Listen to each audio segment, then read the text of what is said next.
The university campus was quite large, with long trails where students could take walks after classes. Especially at night when the sky was filled with stars, these paths were incredibly peaceful. But lately, strange rumors had begun to spread across campus.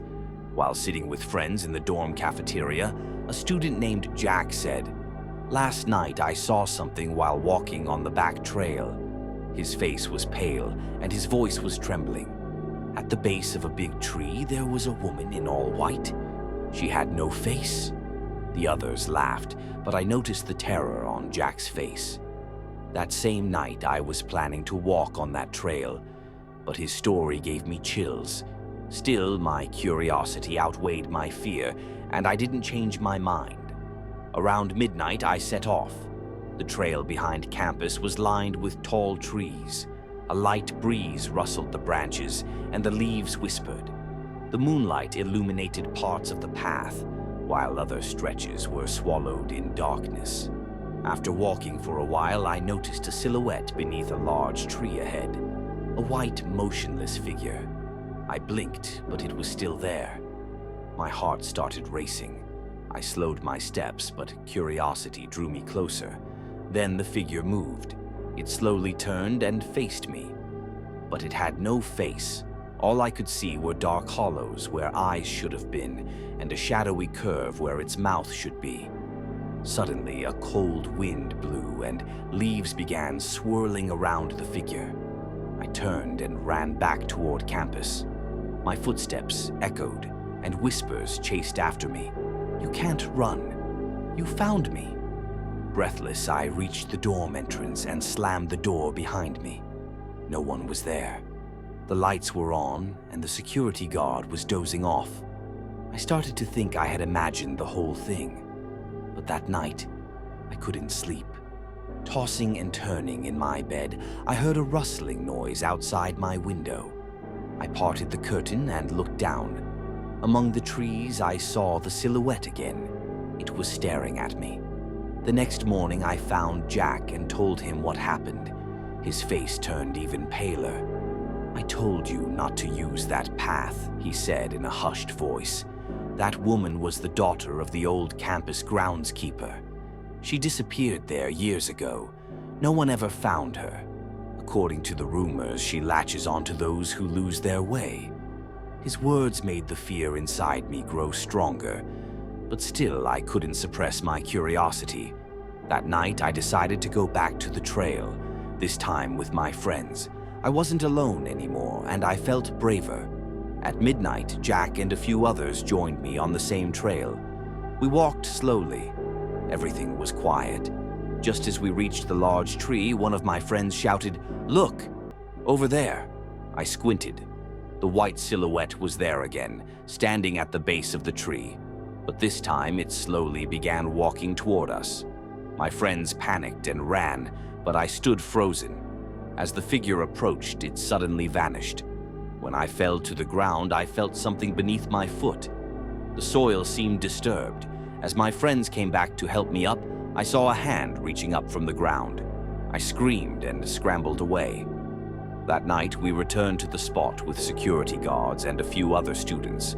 They began digging at the disturbed earth and soon uncovered a small box. Inside was an old journal. What was written inside was chilling. "They won't find me. I whisper at night, but no one hears me. I lost my way. I can't go home." Officials later confirmed the story of the missing young woman. The groundskeeper's daughter had indeed vanished years ago and had never been found. Apparently, no one had ever checked that spot when the campus was expanded. After the journal was found, that path was marked off with security tape. But sometimes at night, as I settle into my dorm room, I still hear the whisper through the wind. "I lost my way. You found me?" Now I avoid that path. But sometimes when I look out from my dorm window, I feel like I still see that white silhouette beneath the big tree, as if she still hasn't found her way. When I first started university, everything seemed perfect. This old university, located outside the city on a vast campus, was mesmerizing with its historic buildings and expansive green areas. After completing my registration, I found my dorm room. My roommate, Ethan, was an upperclassman and knew a lot about the campus. The first weeks flew by with a busy class schedule and new friendships. But there was a strange sense of unease on campus. Footsteps echoing in the hallways at night, shadows seen in the unused back garden, and odd humming sounds from the old library. One evening, emergency vehicles appeared in front of the dorm. Rumor had it that Emily, a literature student, had gone to the library to study at night and was found dead the next morning between the dusty bookcases. The police claimed she died of a heart attack, but the fact that her eyes were wide open and frozen in fear unsettled everyone. When I asked Ethan about it, his face turned pale. "This isn't the first time," he whispered. "Last year, a student named Mark was found dead in the same spot, same frozen stare." A chill ran through me. I couldn't suppress my curiosity and decided to investigate. One night, Ethan and I secretly entered the library. The building was cold and dim. The faint light hanging from the old chandeliers seeped through the dusty shelves. As we ventured deeper, we found an old, leather-bound journal on the floor. The pages were worn, the writing faded, but I could still make out a few lines. "There's something here at night. It moves between the shelves. I can feel its eyes. I can't escape." A faint rustling sound from the back of the library froze us in place. We turned slowly and saw a shadow slide between the shelves. My heart racing, we bolted out of the building. The next morning, another death spread through the campus. Jake, an engineering student, had also been found dead in the library. His eyes were wide open in terror, just like Emily's. Panic spread quickly. Students began avoiding the library. But one evening, I noticed Ethan was missing from the dorm. I searched for him everywhere in a panic. In the end, I found the old journal on his bed.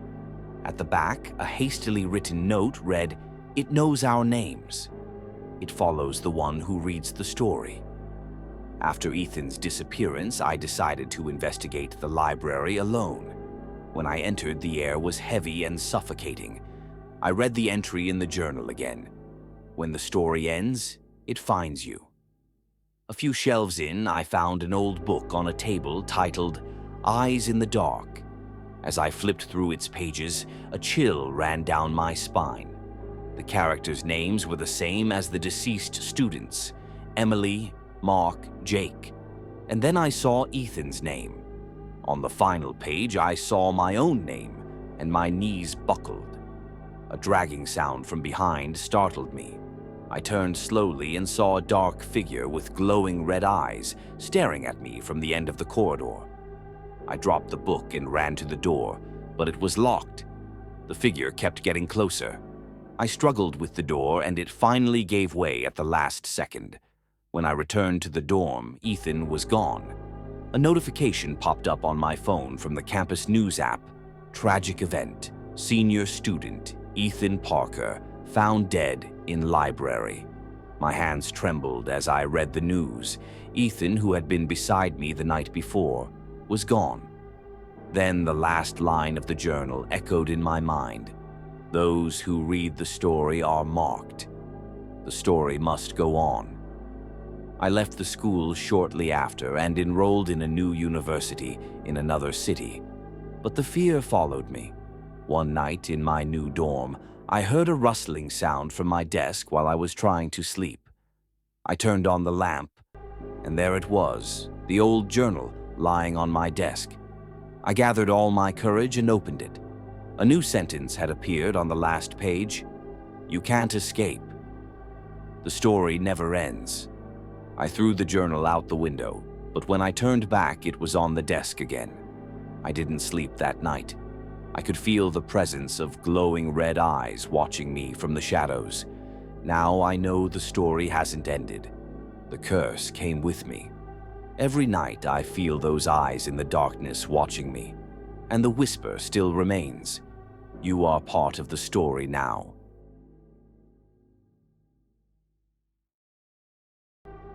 The university's dormitory building was quite old, with its brick walls, creaky wooden floors, and dim corridor lights.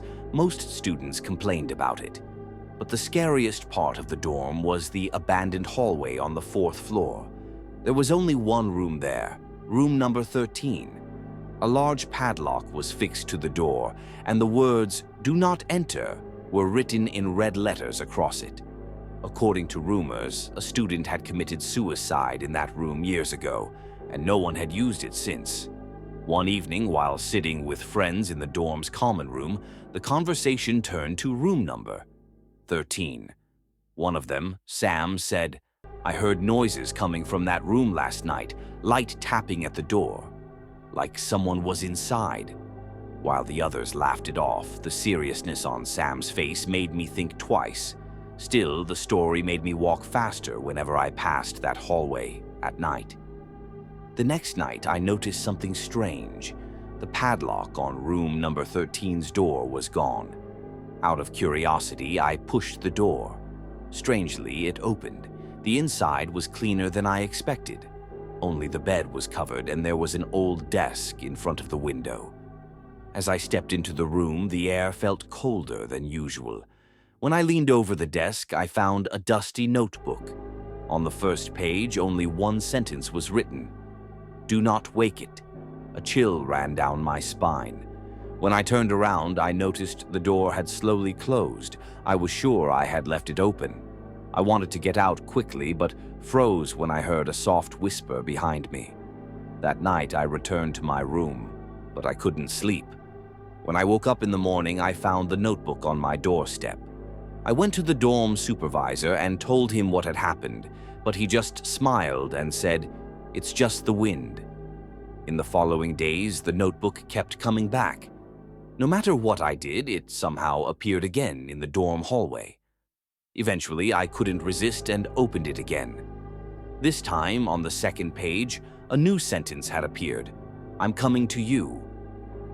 At that moment, the room was swallowed by darkness. Reflected in the window glass, I saw the silhouette of someone with long hair and a pale face. My eyes welled up.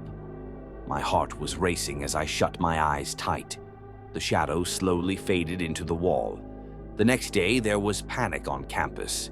Early in the morning, a cleaner working on the 4th floor had found room number 13's door open, and inside, Sam's lifeless body.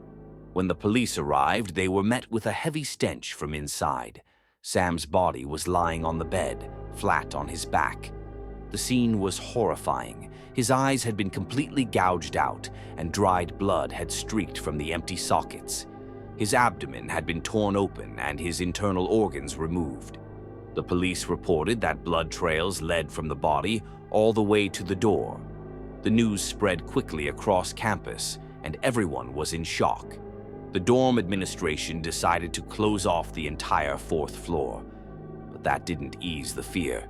Especially for me, as the last person who had spoken to Sam, I felt even more guilty. At midnight, I woke to the sound of tapping outside my door. I gathered my courage and opened it. No one was there, but I could hear a faint rustling sound coming from the stairwell that led to the 4th floor, where room number en outre was. When I reached that floor, I saw the door open once again. As my eyes adjusted to the room's darkness, I noticed something on the bed: Sam's jacket, and next to it, a broken key. As I reached out to close the door, a strange hum from inside the room froze me in place. Suddenly, Sam's lifeless body appeared, or so it seemed. His eye sockets were dark and empty. A thin mist rose from his abdomen. I backed away, but the darkness in the room only grew denser. The next morning, the dorm administration sealed room number 13 completely. Sam's death caused a major stir on campus, but I had to stay in the dorm that day and retreated to my room again. That night, I woke up to find a silhouette sitting at the edge of my bed. It slowly leaned toward my face. I screamed and turned on the lights. No one was there, But the next morning, when I found the broken key at my doorstep, my heart started pounding. When I touched the key, I heard a faint tapping sound echoing from deep within the dormitory. Some nights, I still hear tapping in the corridor, and sometimes I find Sam's jacket outside my door, as if he wants to return, but has lost his way. Now I know that room number 13 is not just an abandoned room. There's something inside that should never be awakened. And whatever it is, it has taken Sam's soul and now roams the dormitory halls.